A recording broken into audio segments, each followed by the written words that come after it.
तर मग ready to cook instant food products मध्ये आता आपण आपल्याला स्कोप कशामध्ये आहे, तर आपण ब्रेकफास्टचे जे प्रोडक्ट असतात ना, इन्स्टंट मिसळ, मग नाशिकची मिसळ, पुणे मिसळ, कोल्हापुरी मिसळ, ओके, प्रत्येक एरियाच्या वेगवेगळ्या मिसळची स्पेशलिटी ती लोकांना आवडत असते. ती तुम्ही instant ready to cook form मध्ये आरटीसी फॉर्म मध्ये तुम्ही करून ते इतर कस्टमर्सना देऊ शकता. उपमा आहे. उपमामध्ये तर असंख्य आपण व्हरायटीज आणू शकतो. तसंच मग इन्स्टंट शिरा आहे. शिरामध्ये पण बघा, इन्स्टंट शिरा तर लोकांना आवडतोच. तर इन्स्टंट पोहा, बिझनेस ऑपॉर्च्युनिटीज काय आहेत प्रीमिक्सेस मध्ये, तर मॅन्युफॅक्चरिंग करायला गेलो ना, तर हा सोपा आहे, खूप कॉम्प्लिकेटेड प्रोजेक्ट नाहीये. तर तुम्ही जे टार्गेट ठेवाल ना, तुम्हाला महिन्याला 1 लाख रुपये प्रॉफिट करायचं आहे किंवा 5 लाख रुपये प्रॉफिट करायचं आहे, 10 लाखाचं करायचं आहे, 5 कोटीचं करायचं आहे, 10 crores करायचं आहे, तुमची कंपनी तुम्हाला 500 crores करायची आहे, 5000 crores करायची आहे, ती सगळी क्वार्टर पोटेन्शियल ना या प्रीमिक्सेसच्या बिझनेस मध्ये.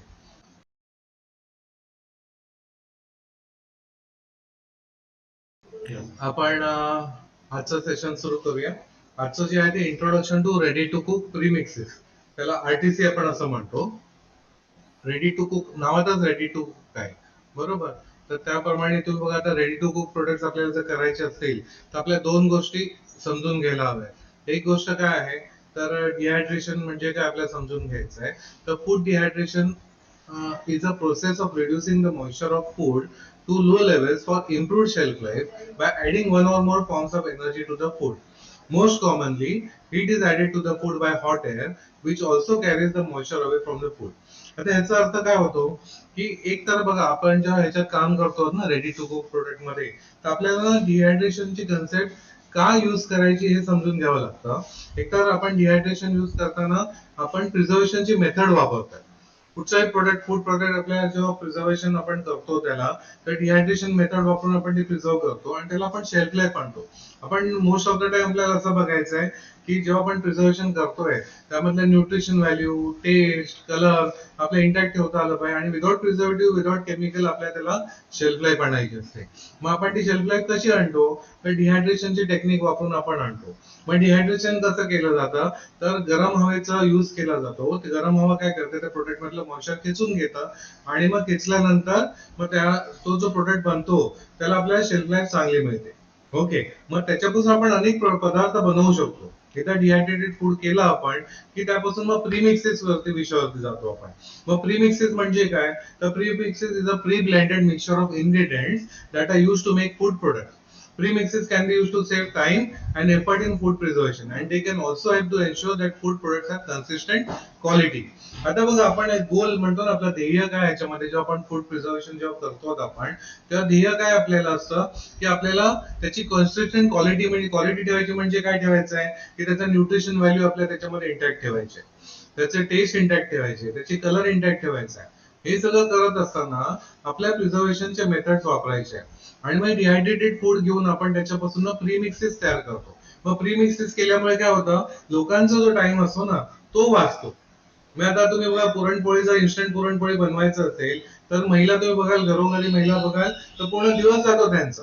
पण ते डिहायड्रेशनची टेक्निक वापरून प्रीमिक्सेस आपण तयार केला, तर लोकांना 10 मिनिटात त्यांना पुरणपोळी बनवता येते, बरोबर. तर हे प्रीमिक्सेस, मग हे प्रीमिक्सेसचं आपण व्हेरिएशन त्याच्यामध्ये तयार करू शकतो. एक तर लोकांचा एफर्ट वाटतो, टाइम वाचतो. ओके, टाइम आणि एफर्ट वाचले की त्यांचे पैसे वाचले, तर हा त्यांना ऍडव्हान्टेज मिळतो. आता बघा, लोकांना वेळच नसतो, आणि वेळ नसल्यामुळे लोकांना याच्यामध्ये बराचसा फायदा करता येतो. ओके. आता मग डिहायड्रेटेड प्रोडक्ट्स मध्ये बघाल, तर आपण जसं आता प्रोडक्ट फोटोमध्ये दिसतंय आपल्याला, की पालकची जुडी आहे. ती पालकची जुडी आपण डिहायड्रेट करून राईट हँड साईडला बघाल, त्याची पावडर केली जाते. आता ही पावडर केल्यानंतर आपण त्याच्यापासून बरेचसे आपण ऍप्लिकेशन निर्माण करू शकतो. प्रोडक्ट ऍप्लिकेशन मग काय काय असू शकतात, तर त्यामध्ये पालक पराठा प्रीमिक्स, ओके, पालक पराठा प्रीमिक्स आपण करू शकतो. नंतर इन्स्टंट पालक पनीर करू शकतो, आलू पालक करू शकतो, ओके, पालकचा उपमा करू शकतो, पालकची इडली करू शकतो, असे असंख्य पालकचे लाडू बनवू शकतो. असे आपण असंख्य प्रोडक्ट एका पालक पासूनच निर्माण करू शकतो, एका प्रोडक्ट पासून, बरोबर. मग हे पालकच्या प्रोडक्ट पासून, तसंच मग आपण इतर प्रोडक्ट असतात ना, मग टोमॅटो आहे, मग टोमॅटो आपण डिहायड्रेट करून त्याची पावडर बनवली, मग त्याच्यापासून मग आपण इन्स्टंट सूप बनवू शकतो, बरोबर. इन्स्टंट टोमॅटो पराठा प्रीमिक्स करू शकतो.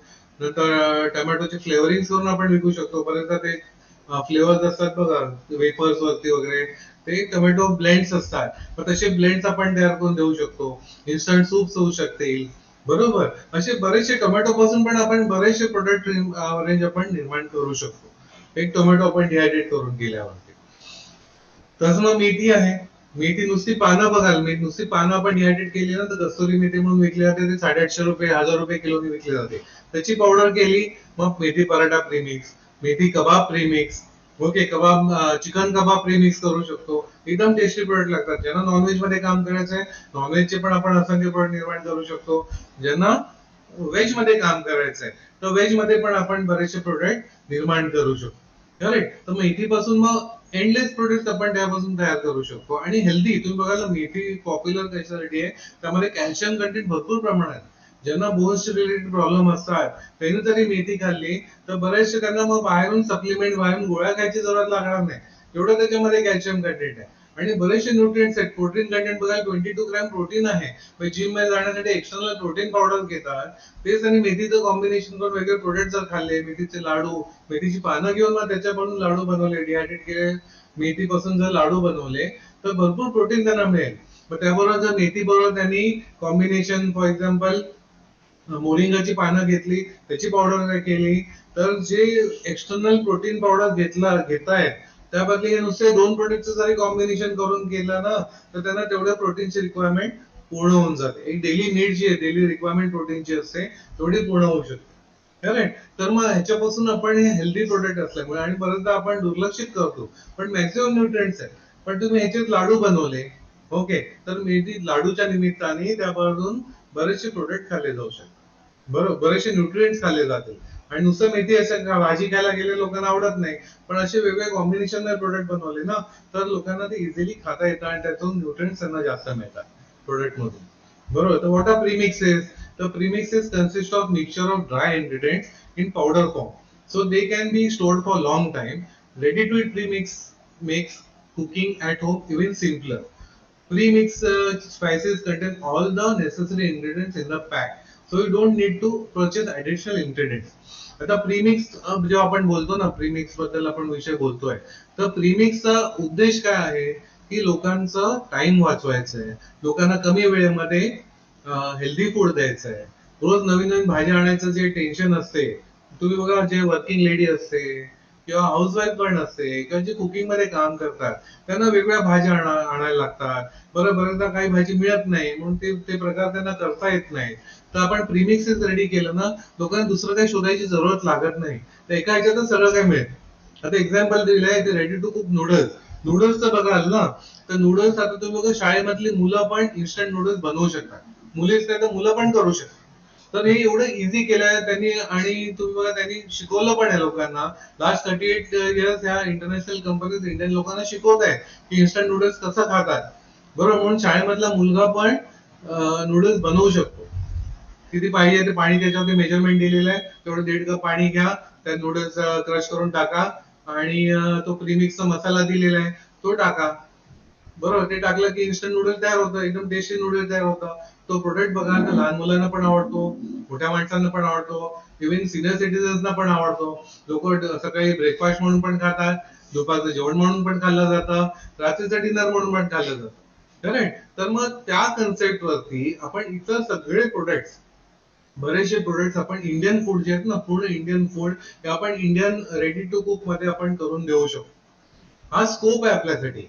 बरोबर. मग आपल्या मार्केटमध्ये आता सध्या मिळतात ते रेडी टू कुक नूडल्स मिळतात, रेडी टू कुक सूप्स मिळतात, बेकरी प्रीमिक्स मिळतात, केक्स मिळतात, वेफर्स मिळतात, ब्रेड मिळतात, ब्रेडचे प्रीमिक्स मिळतात, स्नॅक प्रीमिक्स मिळतात, पोटॅटो फ्राईज, व्हेज रोल वगैरे मिळतात, ब्रेकफास्ट प्रीमिक्स मिळतात, dosa mix, idli mix, poha mix, हे कॉमनली नोन प्रोडक्ट आहेत. पण आपलं इंडियन जेवण आहे ना, घरगुती जे जेवण आहे, ते आपण इन्स्टंट रेडी टू कुक चे प्रीमिक्सेस बनवून लोकांना देऊ शकतो. लोकांनी फक्त पाणी ऍड करायचं, गरम केले की त्यांचे प्रोडक्ट तयार होतील. करेक्ट. आता सध्या मार्केटमध्ये हेच आहे, पण ह्याचा तुम्ही बिझनेस बघाल, नुसतं नूडल्सचा बिझनेस बघाल, तर एकच कंपनी 10,000 कोटीपेक्षा जास्त बिझनेस करते. नुसतं सूपचं बघाल, नॉर्थचं सूप बघाल, तर 7,000 पेक्षा जास्त, 7,000 कोटी. 7,000 कोटी आहे, 7,000 वरती किती झिरो येतील विचार करा. तेवढाचा बिझनेस नुसतं एक सूप प्रीमिक्स वरती ते काम करताय आणि नुसतं सूप प्रीमिक्स इंडियामध्ये तेवढा बिझनेस करताय. मग आपण ह्याच कन्सेप्टनी इंडियन फूड आपण सगळं इंडियन फूडचं सगळं प्रीमिक्स करून देऊ शकतो. मग लोकांना त्यामध्ये वेगळ्या भाज्या शोधायची जरूरत नाहीये. ओके, सगळे आपण त्यांना करून देणार. लोकांना फक्त ते 10 मिनिटं त्यांचं पाणी ऍड करून गरम करून खायचं आहे. करेक्ट. तर त्या ह्याच्यावरती आपण हे प्रीमिक्सेस तयार करून देतो. Okay, types of premixes ready to eat आणि रेडी टू कुक दोन प्रकारचे प्रीमिक्सेस येतात. एक तर रेडी टू ईट येतात आणि रेडी टू कुक येतात. रेडी टू ईट RTE म्हणतो आपण, ते खाण्यासाठी रेडी असतात. बरोबर. आता प्रीमिक्स मध्ये बघाल तर ते खाण्यासाठीच रेडी, म्हणजे डायरेक्ट ते स्पूननी खातील ते पावडर आणि काम झालं त्यांचं. ओके, की किंवा मग रेडी टू कुक आपण जेव्हा म्हणतो ते कुकिंग साठी रेडी आहे. मग त्यामध्ये काही केसमध्ये आपल्याला बटर ऍड करायला लागतं, काही केसमध्ये ऑइल ऍड करायला लागेल आणि पाणी ऍड करायला लागेल. पण सगळं रेडी फॉर्म मध्ये असणार आहे. त्यांना विचार करायचा नाहीये कस्टमरला की काय काय मिक्स करायचंय, की हे राहिलं आणायचं, राहिलं मिरचीच आणायची राहिली किंवा कोथिंबीरच नाही मिळाली. बरोबर. तर मग सगळं रेडी टू कुक प्रीमिक्सेस मध्ये आपण सगळं रेडी फॉर्म मध्ये येतो, म्हणून लोकांचं काम ना खूप इझी होतं. ओके, इझी झाल्यामुळे त्यांना बरेचसे व्हरायटी त्याच्यामध्ये तयार करता येतात. आता फ्युचर काय आहे रेडी टू कुक प्रीमिक्सेसचं फ्युचर काय आहे? The Indian ready to cook market is valued at $284 million in 2020 and expected to reach a value of $915. तुम्ही बघा ऑलमोस्ट 5 times ग्रोथ होते. ऑलमोस्ट 5 पट ग्रोथ होते त्या बिझनेसमध्ये. तुम्हाला आठवत असेल लॉकडाऊन मध्ये तुम्ही बघाल ना, तर प्रीमिक्स हे इन्स्टंट नूडल्स बघाल. मी तरी ऑब्झर्व केलेलं, जेव्हा मॉलमध्ये जातात लोक जायचे तेव्हा एक बाकीचे ग्रोसरी मध्ये एक बास्केट त्यांचं भरलेलं असायचं आणि एक बास्केट पूर्ण नूडल्सनी भरलेलं असायचं. नूडल्सने पूर्ण एक पूर्ण बास्केट भरलेलं असायचं. एवढं इन्स्टंट खाणारे आपण इंडियन झालेलो आहोत. मग आता ते इन्स्टंट तो नूडल्स खात आहेत, तसंच त्यांना इन्स्टंट मध्ये आपले इंडियन ग्रेव्ही इंडियन फूड आपण त्यांना रेडी टू कुक फॉर्मॅट मध्ये देऊ शकणार आहोत. However, improvement in the standard of living and changing consumer eating habits is augmenting the demand for convenience food product. Okay, तुम्ही बघा आता लोकांचं स्टँडर्ड ऑफ लिव्हिंग चेंज झालंय. बरोबर. तुम्ही गावामध्ये पण बघा तिथे स्टँडर्ड ऑफ लिव्हिंग चेंज झालंय. सिटीमध्ये तर आधीपासूनच चेंज झालं होतं. आता तोच परिणाम आता गावामध्ये पण आपल्याला दिसून येतो. इटिंग हॅबिट्स चेंज झाल्या, इटिंग सिस्टम चेंज झाली. ओके, मुलांच्या खाण्यामध्ये हॅबिट्स मध्ये चेंज झाले. त्यामुळे काय झालंय ना, की हे कन्व्हिनियन्स फूड आपण हे instant ready to cook products म्हणतो ना, त्याला कन्व्हिनियन्स फूड असं म्हटलं जातं. मग ते कन्व्हिनियन्स फूड चं डिमांड आता हळूहळू खूप वाढतो आणि लोकांना आता ती नेसेसिटी व्हायला लागली. इव्हन फॉरेन कंट्रीज मध्ये जेव्हा इथून जातात ते कन्व्हिनियन्स फूड घेऊन जातात स्वतः बरोबर, कारण तिथे प्रोडक्ट त्यांना मिळणार नसतात. मग ते इथूनच घेऊन जातात. This in turn is accelerating the market growth of India ready to cook market. आता हे चेंज हॅबिट चेंज होत गेल्यामुळे लोकांना आता आवडी वेगळ्या झाल्यात लोकांच्या. त्यामुळे ना मार्केट खूप आता एकदम बूम झालंय. तुम्ही आता राईट जर कोण या बिझनेस मध्ये आता एंटर करत असतील तर आता एकदम बूम आहे मार्केट. मग तुम्ही मोठ्या प्रमाणात त्याच्यामध्ये तुमचं स्वतःचं ब्रँड उभा करू शकाल. ओके, तर मग ready to cook instant food products मध्ये आता आपण आपल्याला स्कोप कशामध्ये आहे, तर आपण ब्रेकफास्टचे जे प्रोडक्ट असतात ना, इन्स्टंट मिसळ. मग तुम्ही लोकांना इन्स्टंट मिसळ करून देऊ शकता. आपले पार्टिसिपंट आहेत त्यांनी इन्स्टंट मिसळ जी आहे ना, ती त्यांनी रेडी आपण डिहायड्रेशनची टेक्निक वापरून ते इन्स्टंट केलेली आहे आणि त्यांनी ब्रँड केलाय. त्यांनी ते फ्रँचायझीज देतात, त्या ब्रँडचं ते फ्रँचायझीज देतात इन्स्टंट मिसळची, मिसळच्या आउटलेटची. आणि त्यांनी किती 42 फ्रँचायझीज महाराष्ट्रामध्ये उघडल्या. एक फ्रँचायझी बघाल तर 12 ते 13 लाख अॅन्युअल फ्रँचायझी फी आहे. असे 42 लोकांकडून तेवढं ते फी घेतात. करेक्ट. तर नुसतं मिसळवरती इथे एक आस्वाद मुंबईमध्ये तुम्ही बघाल ना, एक आस्वाद मिसळ म्हणून आहे. ओके, शिवाजी पार्कला त्यांची मिसळ बघाल तर इंटरनॅशनल मध्ये इंटरनॅशनल कॉम्पिटिशन होते. त्या कॉम्पिटिशन मध्ये बेस्ट स्नॅक फूड म्हणून मिसळला अवॉर्ड मिळालं. करेक्ट. मग एवढं पोटेन्शियल आहे. तुम्ही बघा इथे गल्लोगल्ली टेस्ट बदलते मिसळची आणि सगळ्यांना आवडते. प्रत्येक टेस्ट आवडते. मग नाशिकची मिसळ, पुणे मिसळ, कोल्हापुरी मिसळ. ओके, प्रत्येक एरियाच्या वेगवेगळ्या मिसळची स्पेशालिटी ती लोकांना आवडत असते. ती तुम्ही instant ready to cook form मध्ये RTC मध्ये तुम्ही करून ते इतर कस्टमर्सना देऊ शकता. आणि कॉम्प्लिकेटेड नाहीये टेक्नॉलॉजी, एकदम सिंपल आहे. ती तुम्ही केली तर लोकांना एकदम चांगल्या पद्धतीने देऊ शकता. उपमा आहे. उपमामध्ये तर असंख्य आपण व्हरायटीज आणू शकतो. मग पालक उपमा, मेथी उपमा, काजूचा उपमा, बदामाचा उपमा, असे बरेचसे उपमाचे प्रकार करून देऊ शकतात तुम्ही. उपमामध्ये. तसंच मग इन्स्टंट शिरा आहे. शिरामध्ये पण बघा, इन्स्टंट शिरा तर लोकांना आवडतोच, पण त्यामध्ये तुम्ही पायनॅपल तुम्ही डिहायड्रेटेड वापरलं तर इन्स्टंट पायनॅपल शिरा देऊ शकतात. त्यामध्ये बनाना वापरला तर इन्स्टंट बनाना शिरा देऊ शकतात. मँगो वापरला तर इन्स्टंट मँगो शिरा देऊ शकतात. ओके, सीताफळ वापरला तर इन्स्टंट सीताफळ शिरा देऊ शकतात. तसंच ते पूजा, सत्यनारायणची पूजा वगैरे करतात ना, त्यावेळेस जो शिरा बनवतात, सॉरी, त्यावेळेस जो प्रसाद बनवला जातो तो पण तुम्ही इन्स्टंट मध्ये देऊ शकता. आता ते बनवणारी माणसं मिळत नाहीत, मग तो पण तुम्ही पूजेचा तो शिरा तो बऱ्याच क्वांटिटी मध्ये करावा लागतो, तो पण तुम्ही बनवून देऊ शकता इन्स्टंट फॉर्म मध्ये. लोकांना वेळच नाही लागणार, 5 ते 10 मिनिटात मध्ये त्यांचा प्रसादाचा शिरा तयार होऊ शकतो. सॉरी. तर इन्स्टंट पोहा, पोहा तर एवढा पॉप्युलर प्रोडक्ट आहे. नॉर्थ इंडियामध्ये पण सगळ्यांना आवडतो, साऊथ इंडियामध्ये पण आवडतो, गुजरातमध्ये पण आवडतो, सगळ्या राज्यामध्ये आवडणारा प्रोडक्ट आहे. आणि टिपिकल आपलं महाराष्ट्रामध्ये हा एकदम पॉप्युलर असा प्रोडक्ट आहे, घरोघरी बनतो. पूर्वी तर ते टेस्ट व्हायची माहितीये ना, लग्नाची मुलगी पोहा, तिला पोहे बनवता येतात की नाही याच्यावरती टेस्ट असायची. बरोबर, तो पोहे बनवता चांगलं आलं की तिला सिलेक्ट केलं जायचं, कारण तिला जेवण बनवता येते प्रूफ व्हायचं. तर पोह्यावरून ती टेस्ट असायची. तर ते इन्स्टंट पोहा आता आपण देऊ शकतो. मग ज्या महिलांना, ज्या आताच्या जनरेशनला जेवण बनवता येत नाही, मग ते असे जे प्रोडक्ट त्यांना मिळाले ना, पोहा, मग ते तिची जी टेस्ट असेल ती पाणी मिक्सरला गरम केली पोहे तयार होतील. मग कांदा पोहा, त्यामध्ये बटाटा पोहा, असे वेगवेगळे व्हेरिएशन पोह्यामध्ये देऊ शकते ती. पण जे नॉनव्हेज खाणार आहेत ते नॉनव्हेज मध्ये पण मग कोलंबी पोहा पोहा देऊ शकते, बोंबिलचे पोहे देऊ शकते. मग एकदम लगेच सिलेक्शन लगेच होऊन जाईल ती. आणि 5 मिनिटात बनवून आणून देऊ शकते, 5 मिनिट्स मध्ये. नुसतं पाणी ऍड करायचं, गरम केलं की पोहे तयार होणार. जरा पण डोकं वापरायची जरूरत लागणार नाही. ओके, फक्त पाण्याची मेजरमेंट बरोबर असली पाहिजे. मग ते करण्यासाठी ना आपल्याला इन्स्टंट ऑपॉर्च्युनिटी भरपूर प्रमाणात आहे. तर इन्स्टंट थालीपीठ आहे, त्यामध्ये व्हेरिएशन भरपूर देता येतील. इन्स्टंट साबुदाणा खिचडी आहे, साबुदाणा मिसळ आहे, तर फराळी मिसळ म्हणतो, ते इन्स्टंट फॉर्म मध्ये देऊ शकता तुम्ही लोकांना. इन्स्टंट इडली सांबार हे देऊ शकतात. ओके, म्हणजे ऑलमोस्ट आपलं सगळं जे भारतामधलं जे सगळं ब्रेकफास्टचे आयटम आहेत ना, ते सगळे आपण रेडी टू कुक फॉर्म मध्ये देऊ शकतो. तुम्ही बघा, अजून तेवढ्या कंपनीज नाही आहेत. बरेचसे प्रोजेक्ट तुम्हाला मी सांगतोय, तुम्ही पहिले असणार आहात करणार आहे. बरोबर, तो जो पहिला असतो ना, तो लीड करतो, तो लीडर असतो, तो जो प्राइस सेट करतो आणि ते मार्केटमध्ये प्राइस सेट होते. तुम्ही मार्जिन बघाल, ह्याच्यामध्ये मल्टिप्लिकेशन मध्ये मार्जिन मिळतं. प्रॉफिट मार्जिन बघाल ना, तर मल्टिप्लाय होता प्रॉफिट मार्जिन, एवढं पोटेन्शियल आहे. करेक्ट. तर मग आपण रेडी टू कुक प्रोडक्ट्स मध्ये सगळे आपण इन्स्टंट ब्रेकफास्ट मधले प्रोडक्ट सगळे आपण इन्स्टंट फॉर्म मध्ये करू शकतो. तसं मग लंच मधलं आहे. ओके, लंच मध्ये बघाल तर महाराष्ट्रीयन क्युझिन आहेत, मग महाराष्ट्रीयन लंच असतात. मग महाराष्ट्रीयन लंच मधले सगळे जे प्रोडक्ट आहेत ना, फक्त सगळे जे प्रोडक्ट आहेत ते सगळे आपण इन्स्टंट फॉर्म मध्ये देऊ शकतो. महाराष्ट्रीयन लंच मध्ये काय आहे, मसाले भात आहे, तो आपण इन्स्टंट फॉर्म मध्ये देऊ शकतो. कोकोनट राईस आहे, तो आपण इन्स्टंट फॉर्म मध्ये देऊ शकतो. स्वीट राईस आहे, तो इन्स्टंट फॉर्म मध्ये देऊ शकतो. पुलाव आहे, तो आपण इन्स्टंट फॉर्म मध्ये देऊ शकतो लोकांना, रेडी टू कुक फॉर्म मध्ये. करेक्ट. तसे मग सगळे महाराष्ट्रीयन पदार्थ आहेत ना. मग महाराष्ट्रीयन भाज्या येतात, मग गवाराची भाजी, शेपूची भाजी, हे सगळे तुमच्या आवडीच्या भाज्या आहेत ना, लाल माठची भाजी, या तुमच्या सगळ्या आवडीच्या भाज्या ज्या आहेत ना, या सगळ्या भाज्या आपण instant ready to cook form मध्ये करून देऊ शकतो लोकांना. लोकांनी फक्त पाणी ऍड करायचं, गरम केलं की ते प्रोडक्ट तयार होते. ओके, तसं मग साऊथ इंडियन लंच आहे. मग साऊथ इंडियन मध्ये पण पुलाव, बिर्याणी केली जाते.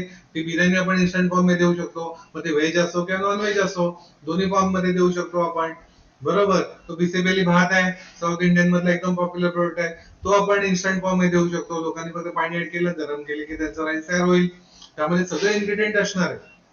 बरोबर. तर नॉर्थ इंडियन मध्ये बघा, नॉर्थ इंडियामध्ये पण मग ते छोलेची भाजी असो, पालक पनीर असो, या सगळ्या राजमाची भाजी आहे, या सगळ्या भाजी आपण करून देऊ शकतो इन्स्टंट फॉर्म मध्ये. तर गुजराती लंच क्युझिन आहे, त्या पण सगळ्या आपण इन्स्टंट रेडी टू कुक मध्ये देऊ शकतो. म्हणजे सगळ्या राज्यामधले जे प्रोडक्ट, स्पेशलिटी प्रोडक्ट असतात ना प्रत्येक राज्यामध्ये, त्या सगळ्या राज्याचे प्रोडक्ट आपण instant ready to cook form मध्ये कन्वर्ट करू शकतो. आणि टेक्नॉलॉजी खूप कॉम्प्लिकेटेड नाहीये, मॅनेजेबल आहे. कमी इन्व्हेस्टमेंट मध्ये पण तुम्ही सुरू करू शकता. ज्यांना घरगुती स्वरूपात करायचं आहे ते घरगुती स्वरूपात पण करू शकतात. ज्यांना मोठ्या प्रमाणात करायचं आहे ते मोठ्या प्रमाणात करू शकतात. बरोबर. मग आता आपल्याला ह्याच्यात संधी काय काय आहे? बिझनेस ऑपॉर्च्युनिटीज काय आहेत प्रीमिक्सेस मध्ये, तर मॅन्युफॅक्चरिंग करायला गेलो ना तर हा सोपा आहे, खूप कॉम्प्लिकेटेड प्रोजेक्ट नाहीये. आपण हा प्रोजेक्ट घरून पण सुरू करू शकतात मोठ्या प्रमाणात. तर this is the most common business opportunity in the premixes market. जो मॅन्युफॅक्चरिंग करेल, कारण मॅन्युफॅक्चरिंग मध्ये छान आहे, तर आता मिडल मॅनचं ना काम बऱ्यापैकी कमी होत चाललंय. कारण डायरेक्ट कस्टमर, आता डायरेक्ट जो बायर असतो तो आपल्याला अप्रोच करतो. म्हणून ते मॅन्युफॅक्चरिंग मध्ये भरपूर पोटेन्शियल आहे. तुम्ही जे टार्गेट ठेवाल ना, तुम्हाला महिन्याला 1 लाख रुपये प्रॉफिट करायचं आहे किंवा 5 लाख रुपये प्रॉफिट करायचं आहे, 10 लाखाचं करायचं आहे, 5 कोटीचं करायचं आहे, 10 crores करायचं आहे, तुमची कंपनी तुम्हाला 500 crores करायची आहे, 5000 crores करायची आहे, ती सगळी पोटेन्शियल ना या प्रीमिक्सेसच्या बिझनेस मध्ये.